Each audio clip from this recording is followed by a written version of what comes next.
এই যে মাছ ছেড়ে দিলাম।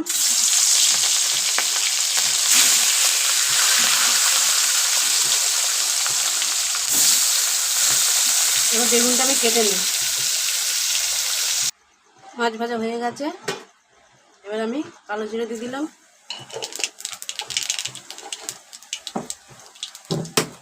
একটু পেঁয়াজ দিয়ে দিলাম,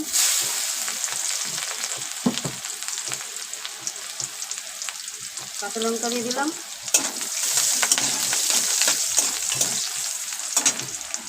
এবার আমি বেগুনগুলো ছেড়ে দিলাম। বেগুনটা ভাজবো। ওই দেখ, এই জ্বালা বন্ধ করে দিচ্ছে।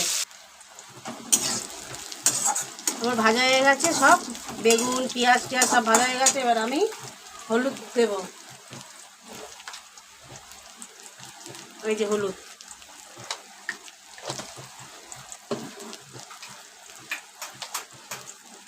সামান্য লবণ,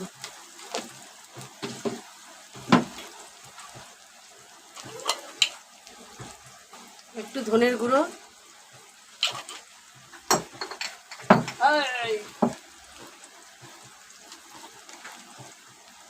হাফ চামচ জিরের গুঁড়ো,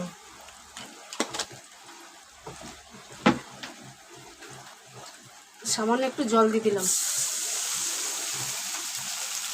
মশলাটা কষাতে থাকি।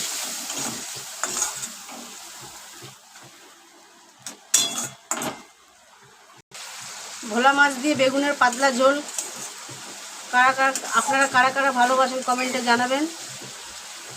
আমি তো খুব ভালোবাসি পাতলা ঝোল খেতে, তাই পাতলা ঝোল করলাম বেগুন দিয়ে, শুধু বেগুন দিয়ে কাঁচা লঙ্কা দিয়ে পাতলা ঝোল। এই যে আমি মাছ এবার দিয়ে দেবো,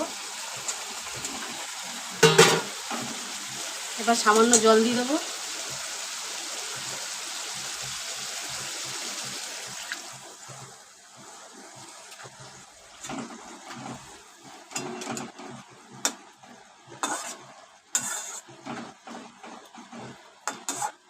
এরকম পাতলা ঝোল আপনার বাড়িতে বানিয়ে খাবেন, ভালো লাগে। ভালো লাগলে লাইক কমেন্ট শেয়ার করে দেবেন। আর কিছু একটু ভুলভাল হলে কমেন্টে জানাবেন। আমার মাছের ঝোল কমপ্লিট। এবার গ্যাসটা আমি নিভিয়ে দিলাম।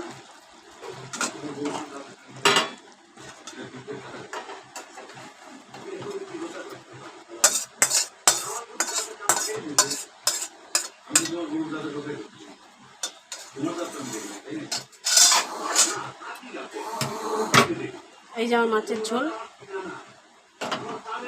আপনারা বাড়িতে এরকমভাবে পাতলা ঝোল বানাবেন, ভালো লাগে। ভালো লাগলে লাইক কমেন্ট শেয়ার করে দেবেন। টাটা।